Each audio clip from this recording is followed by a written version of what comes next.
Pacaran itu sebenarnya dibolehkan apa enggak sih, Pak? Boleh, saomong-omongku mesti dipercaya. Iya. Assalamualaikum warahmatullahi wabarakatuh. Jumpa lagi di Ngobeng, ngobrol bareng di podcast SMK Bina Tunas Bakti Juwana. Nah, kali ini kita bersama dengan Bapak Haji Nur Rahim. Assalamualaikum, Pak. Waalaikumsalam warahmatullahi wabarakatuh. Gimana kabarnya, Pak? Baik. Alhamdulillah wa syukurillah sehat.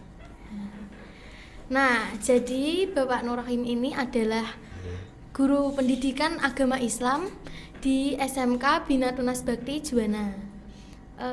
Kalau boleh tahu gelarnya itu apa ya, Pak? Gelarnya itu kalau yang dulu Ya.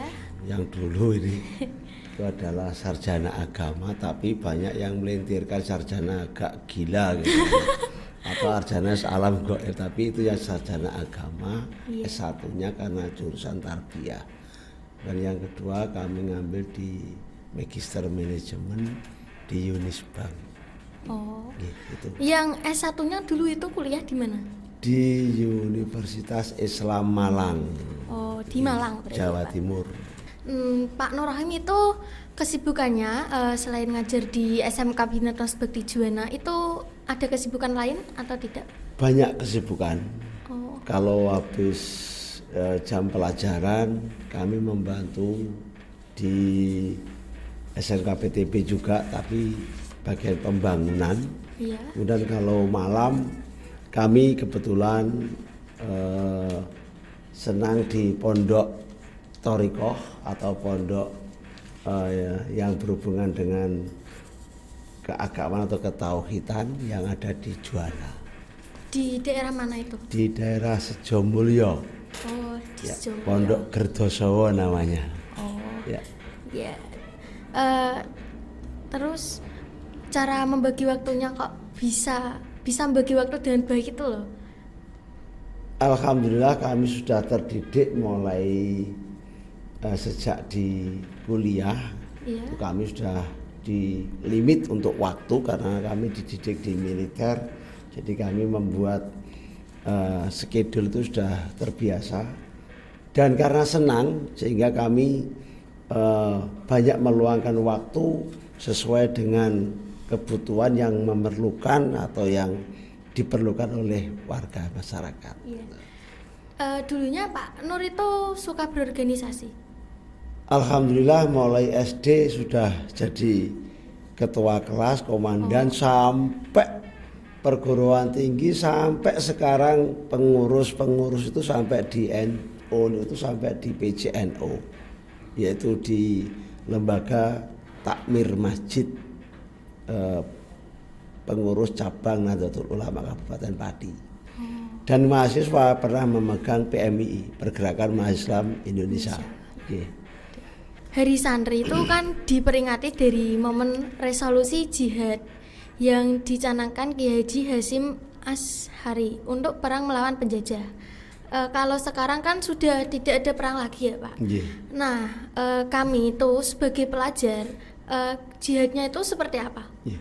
Sebetulnya jihad dulu dengan jihad sekarang, jihad tetap ada karena berjuang terus itu masih ada.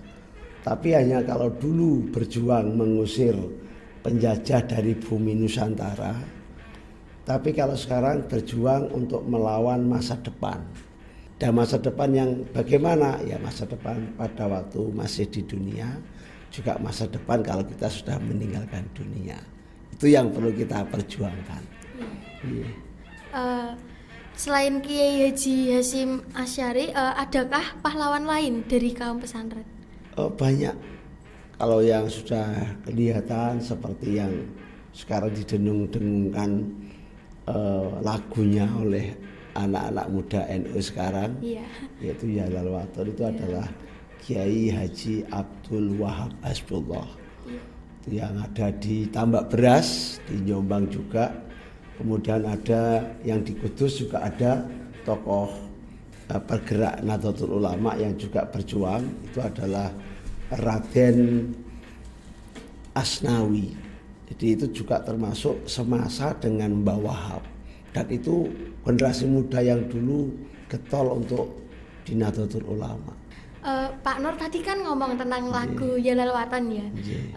Saya tuh sebenarnya familiar dengan lagu tersebut, tapi saya tidak tahu apa maksud dari lagu tersebut.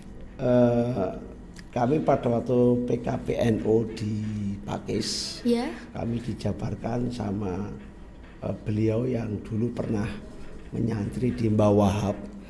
Jadi Ya Lal Watan itu merupakan semangat kepada warga NU, terutama generasi yang saat itu supaya giroh itu semangat juangnya ada, maka dibuatlah semacam yel-yel atau lagu tadi untuk memberi motivasi agar Ansor kalau dulu atau generasi muda dulu itu punya jiwa satu persatuan.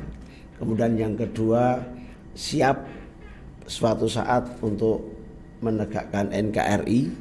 Kemudian yang kedua, agar generasi saat itu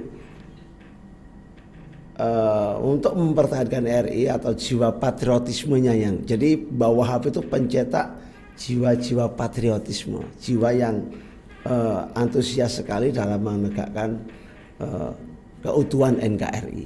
Itu asal mulanya. Terus kenapa ya Pak santri itu identik dengan sarung dan peci? Boleh nggak kalau santri itu pakainya kayak celana gitu? Boleh. Pakai topi. Sampai sekarang pun itu banyak kok santri yang pakai dasi aja ada di Gontor. Gontor itu wajib pakai dasi, pakai celana, peci, itu wajib. Itu kalau di Gontor. Nah, kenapa kalau santri kebanyakan, karena dulu pondok salaf, pondoknya di desa. Kalau dulu, kemudian kenapa kok pakai sarung? Karena sarung itu fleksibel. Fleksibelnya apa?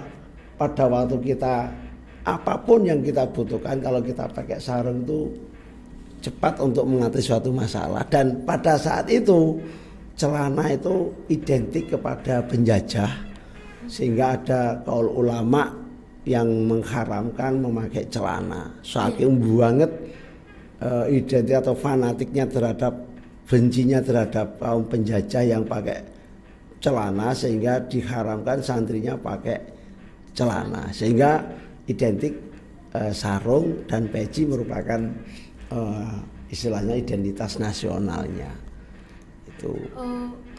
Kemarin itu saya pernah lihat gitu, ada anak pakai peci sarung tapi kok kayak nyeget-nyeget truk-truk gitu di jalan. Itu termasuk santri apa enggak? Ya kalau dilihat sarungnya ya sarung santri. Tapi santri kan tidak hanya identik dari sarung, tapi dari satu amal atau akhlaknya. Jadi yang dibudayakan santri itu condong pada akhlak, di mana sampai sekarang ini yang masih, kalau saya amati, yang mempunyai adab sopan santun yang paling kental itu adalah santri. Jadi tawaduknya terhadap orang yang lebih tua, apalagi kepada pimpinan, pada kiainya, Masya Allah, itu tidak ada duanya. Ini ada cerita sedikit, saya pernah datang di rumahnya seorang kiai, itu hafil Quran, itu pada itu semaan. Saya lihat karpet itu kok ada garis seperti rel. Saya penasaran, saya nunggu sampai 1 jam. Kenapa kok ada karpet kok seperti rel?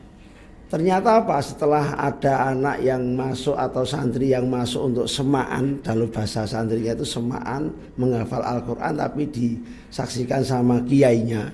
Ternyata habis semaan itu jalannya itu pakai apa ini namanya yang lutut, itu sampai ke belakang, jalan ke belakang ya pakai lutut, ke depan ya pakai lutut, sehingga tidak berani mengangkat kakinya tinggi-tinggi. Itu jalannya sampai aja 50 meter. Nah ini loh saya yang herannya itu. Terus yang kedua, saya pada waktu di Sugati itu, Masya Allah, kalau Sugati itu kalem sampai munduknya itu, sampai pendeknya itu lebih pendek daripada lutut saya. Jadi saking menghormati tamu. Ini akhlak yang luar biasa yang dilakukan pada santri. Kalau apalagi mencium tangan kiai, waduh kalau nggak 3 kali nggak puas itu. Bolak-balik itu. Ini yang ada di kalangan santri. Itu yang sangat mengesankan pada saya terhadap santri, akhlaknya itu. Akhlaknya sudah mulai tertanam ya Pak. Iya. Sudah dibiasakan. Betul. Kalau bedanya santri dengan siswa itu seperti apa? Bedanya dari segi kata-kata aja sudah beda, santri siswa. Jadi, kalau santri itu identiknya itu dengan belajar murni agama, tapi kalau siswa ya juga ada agama, ada umumnya.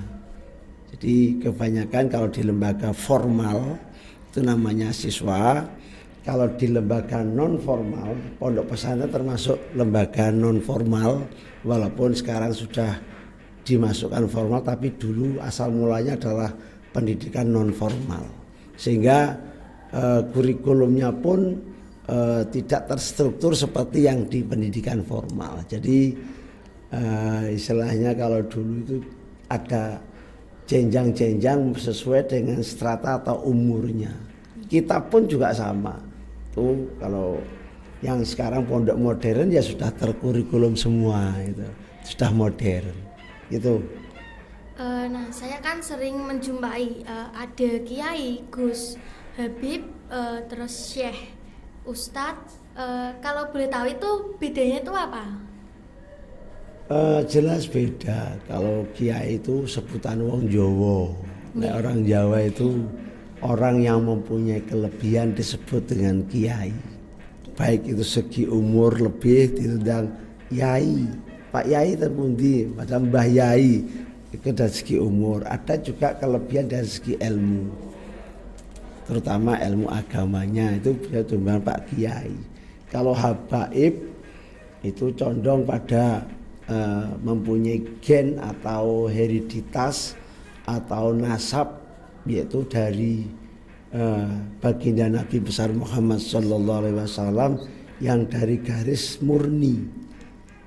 Kalau sudah campuran sudah tidak. Jadi kemudian kalau syekh, sayyid itu sebutan. Jadi kalau habaib biasanya kalau syekh atau sayyid itu seorang qadhi atau seorang pemuka agama yang ilmu agama sudah cukup tinggi, itu diundang syekh. Kalau di Mesir itu pokoknya guru ya syekh. Tapi kalau habaib itu memang murni mewarisi dari baginda Nabi dari segi nasab atau hereditas. Tapi kalau syekh menuruni kanjeng Nabi itu dari segi keilmuan, akhlak dan sebagainya. Kemudian ada sayyid. Sayyid itu juga termasuk ada yang mengategorikan dzurriyyah Rasul. Tuh dari sumber yang berbeda tapi mempunyai kelebihan tersendiri, cuma disebut dengan sayyid. Tapi saya secara spesifiknya saya nggak begitu paham. Saya sendiri juga pernah saya tanya itu, tanya pada seorang kiai itu, apa Pak bedanya Habib dengan Sayyid? Itu ya sama, hanya saja ada disiplin ilmu yang ia miliki. Jadi ada statranya atau ada urut-urutannya. Terus saya pernah dengar ada kiai di Surakarta, namanya Kiai Slamet kalau nggak salah sih. Tapi kok kerbau, iya kerbau ya Pak. Itu sebenarnya istilah apa? Itu kiai kan tadi yang sesuatu yang mempunyai kelebihan. Bahkan jangankan kebo, keris saja diundang kiai pleret. Ada Pak? Ada. Jadi keris pun juga ada yang menyebut kiai. Makanya kiai itu adalah sebutan orang Jawa terhadap seseorang atau benda yang punya kelebihan. Nah, Kiai Slamet diantaranya dimitoskan bahwa kerbau itu mempunyai kelebihan, sehingga disebut dengan kiai. Sama dengan benda-benda pusaka yang lain, terutama di kalangan kerajaan memang kebanyakan menyebutnya adalah kiai. Cuman orang-orang Jawa, orang yang punya kelebihan agama misalnya iso ndonga diundang kiai. Saya juga sering diundang kiai. Kelebihan saya itu apa kok diundang kiai? Jadi kiai itu berat sebetulnya. lebih baik diundang biasa daripada diundang kiai, karena kiai harus punya spesifik, sama dengan dokter itu loh. Iya. Ada dokter ini, dokter SPA dan sebagainya, ya sama dengan itu. Nah, ini yang terakhir Pak, saya ingin konsultasi boleh ya Pak? Konsultasi masalah apa itu? Mewakili keresahan teman-teman tentang pacaran itu loh. Waduh. Pacaran itu sebenarnya dibolehkan apa enggak sih Pak? Boleh. Boleh. Justru sebelum nikah harus pacaran dulu. Kalau nggak pacaran susah itu nanti. Ya juga ada sih, kalau zaman dulu itu keluarga saya saja ame dinikahno ndak kenal siapa yang mau nikah, apa sistem penjodohan. Ya enggak? Ada enggak sekarang yang pakai jodoh-jodohan? Enggak ada. Wah, kalau zaman saya dulu jodoh-jodohan masih ada. Jadi kita enggak kenal pun ternyata dari penelitian beberapa pengamat itu yo ono apike yo ono eleke. Kalau dijodohkan itu biasanya pilihan orang tua itu lebih, kadang-kadang lebih mempertimbangkan hal-hal yang berhubungan dengan kekeluargaannya. Tapi ada juga yang menentang, salah satu yang menentang perjodohan saya. Di keluarga saya semuanya tidak ada yang keluar. Jadi antara cucu dengan cucu, buyut dengan buyut itu lingkungan. Jadi satu desa itu sak keluarga semua. Hanya saya yang murtad keluar sendiri. Jadi tidak mau dijodohkan. Dijodohkan dengan orang dekat berarti Pak itu? Ya dengan saudara sendiri. Oh. Jadi misalnya antara tunggal buyut itu sudah boleh. Boleh Pak? Tunggal buyut boleh. Saya kira kalau masih ada hubungan keluarga gitu. Oh ada kan, boleh. nanti ada namanya mahram. Mahram itu adalah perempuan yang haram dinikahi, itu ada. Nanti kalau zaman sudah pelajaran kelas 3 atau kelas 12 itu ada babakan masalah mahram, muhrim. Muhrim itu adalah perempuan yang haram dinikahi, itu ada. Nah, kembali ke pacaran ini, saya menarik kalau pacaran. Karena saya pacaran aja 5 tahun. Wah, lama banget ya Pak. Loh, liane orang sekarang 5 tahun ya sudah anak telu. Tapi alhamdulillah saya bisa mempertahankan sampai 5 tahun sampai sekarang ini. Di dalam Islam itu memang ada, katanya bukan pacaran tapi ta'aruf. Iya. Jadi ta'aruf itu ketemu. Sebelum Rasulullah juga mengatakan kalau kamu sebelum nikah harus melihat secara utuh dulu. Ya tapi ada juga yang mengatakan secara utuhnya seperti apa. Ono neh kalau saya pernah ke kiai yang kiai salaf oleh pacaran tapi harus ada aling-aling, ada selambu. Saya pernah mengantarkan teman saya itu ngapeli yang di pondok. Ini cerita saja. Itu dikasih aling-aling itu. Tirai. Iya. Jadi boleh dengar suaranya tok tapi ndak bisa melihat wajahnya. Ayo apa rek suaranya walus ngunang. Nah, ini makanya ta'aruf di sini penting walaupun sebentar. Tapi kalau pacaran eras sekarang ini yang bahaya. Yang saya nggak begitu setuju kalau pacarannya anak sekarang. Baru kenal aja sudah boncengannya wis koyok bojone. Lah ini yang bahaya. Terus kalau pacaran harus membawa, salah satunya membawa mahram. Mahram itu adalah dulur. Misalnya dengan pacaran, lah cewek tadi harus mengadap bu haji, bu dulure, harus ada orang ketiga. Enggak boleh berduaan.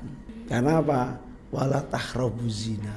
Kita jangan mendekati zina. Lah sampean memandang dengan syahwat.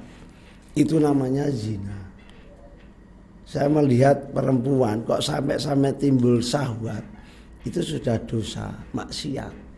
Makanya ta'aruf di sini dalam arti bukan berarti ekstrim tidak boleh ketemu, boleh untuk melihat oh cocok enggak dari segi terutama sifat. Makanya di sini dalam pacaran kalau saya melihat di hadis itu harus ada mediator.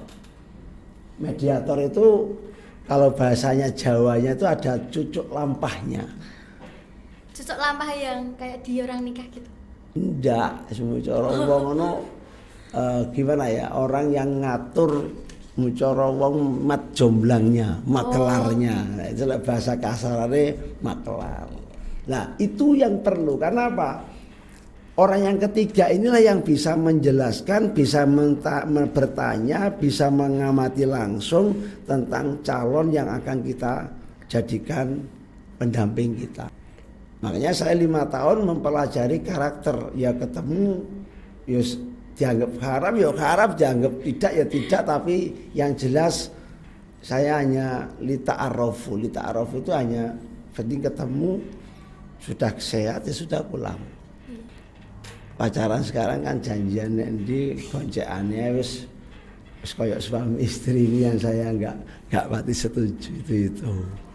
Berarti kalau menurut Pak Nur itu pacaran boleh. Tapi ada batasan. Ya. Nah, seperti tadi yang saya katakan, boleh kita ketemu tapi jangan sampai berlebihan.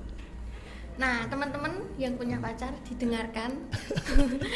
Boleh pacaran tapi harus ada batasan gitu. Iya. Oke, kita sudahi ngobrol kita hari ini, Pak. Nah, sebelum penutup kita akan kasih game sedikit ke Pak Nur. Waduh, game jawab cepat saja. Kok pada gamenya juga? Iya, ben tidak sepaneng terus gitu loh, Pak. Hadiah ya apa enggak? Nggak ada. Oke, mau kalau hadiah ya nggak semangat ya jawab. Ini hadiahnya, Pak. Oh, iya. Boleh. Yang pertama, Pak Nur pilih cantik atau manis? Manis. Kedua, kopi atau teh? Teh. Ketiga, diskusi atau ceramah? Ceramah. Keempat, pedas atau asin? Asin. Kelima, naik motor atau naik mobil? Mobil. Keenam, siswa atau mahasiswa? Mahasiswa. Ketujuh, bakso atau mie ayam? Mie ayam. Yang pertama tadi pilih manis. Apa alasannya, Pak? Manis itu kalau dirasakan itu cukup memuaskan.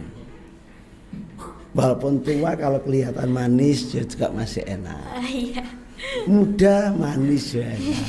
Kalau cantik begitu tua sudah nggak cantik. Kalau manis terus kita nikmati dengan nyaman. Iya. Kedua, kopi atau teh tadi pilihnya? Teh. Karena saya sudah kulino minum kopi. Jadi sekali-kali saya bolehkah teh? Biasanya teh kopi loh, Pak. Nah, jadi kalau tiap hari saya kan sudah pagi sore minum kopi, tadi milih teh karena apa? Ya sekali-kali gantian dong. Yang ketiga, pilih ceramah tadi. Terus alasannya apa, Pak? Kalau ceramah nggak kakean mikir. Kalau diskusi kadang-kadang ngeyel-ngeyelan. Nah, tapi kalau ceramah saomong-omongku mesti dipercaya. Iya, pasti kan tak apusi ya karo itu loh. Kan dibuat pelajaran gitu bagi orang. Iya. Terus yang keempat, pedas atau asin? Tadi pilihnya? Saya pilih asin. Asin. Karena rasa asin itu sangat dibutuhkan. Saya pernah kemarin 2 minggu nggak makan asin. Itu rasanya seperti neraka. Belum makan aja melihat ikan aja nggak tertarik. Biasanya kalau kasinan itu loh, Pak, itu kalau orang bilang nek kasinan itu pengen cepet-cepet nikah gitu.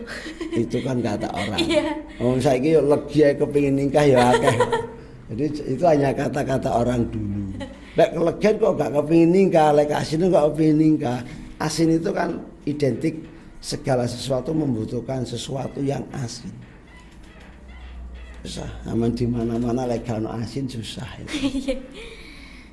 Terus yang kelima, naik motor atau naik mobil? Yeah. Tadi naik mobil. Gak masuk angin. Kan enak gitu kalau naik motor kan bisa menikmati gitu, Pak. Angin-anginnya maksudnya. Kalau naik mobil kan enak. Gak masuk angin tadi. Terus lek diboncengi lebih dari 2 orang kan gak kena polisi. Iya. Itu namanya sosialisasinya tinggi atau jiwa sosialnya. Misalnya saya naik motor, ono cewek loro ame bareng tak gawa siji dadi fitnah. Tapi kalau dibawa semua kan nggak jadi fitnah anak koncone. Iya. Itu salah satu alasannya. Juga, Pak. Terus siswa atau mahasiswa tadi pilihnya mahasiswa ya, Pak? Iya. Kenapa, Pak? Kalau mahasiswa itu ya kalau saya senangnya pola pikirnya sudah dewasa. Iya. Tapi kalau siswa itu kadang-kadang masih kekanak-kanakan. Nah, kita itu berbicara kalau sesama orang yang lebih dewasa itu bahkan saya bisa cari ilmunya. Tapi kalau kepada siswa saya harus memberi ilmu terus. Tapi kalau kepada mahasiswa, coba aku terangkan pengalaman kamu. Nah itu ilmu kan tidak ungdur makola wala tandur makola. Jangan dilihat siapa yang mengatakan, tapi lihatlah apa yang ia katakan. Dalil mana ya? Nggak apa-apa Pak, ini kan untuk pengetahuan saya juga. Terus yang terakhir, pilih bakso atau mie ayam? Mie ayam tadi. Iya. Kalau bakso itu saya sudah di bakso Arema, dulu saya pernah jual bakso masalahnya. Jadi 3 bulan jual bakso, jadi kalau sekarang saya bakso sudah bosan, jadi senang mie ayam. Itu dulu jualan sendiri apa ikut orang gitu? Saya ikut kakak saya di Kalimantan. Naliko ini cerita sedikit saja, tahun 91 itu saya nggak kuat bayar kuliah. Akhirnya saya pilih DO atau pilih kalau dulu ada kata-kata terminal. Jadi berhenti dulu 1 tahun nanti dilanjut. Itu saya nyusul kakak saya di Melak, Kalimantan Timur. Saya di sana 3 bulan. Kalau siang saya jual es cendol, kalau malam saya jual bakso. Dan setelah 3 bulan saya ada telegram, dulu belum ada HP. Ini cerita ini enak ceritanya itu. Ini iso nangis barang. Saya itu ada telegram, saya suruh pulang, bahwa suruh melanjutkan kuliah karena ada beasiswa Super Semar dulu. Nah Super Semar itu 1 bulannya dapat 90.000. 1 bulannya, terus kalau saya pakai untuk membayar SPP itu 15.000. Sehingga selama saya kuliah mulai semester 2 sampai lulus itu dibiayai Super Semar. Nah kebetulan Super Semar itu sebenarnya kayaknya nggak masuk kriteria.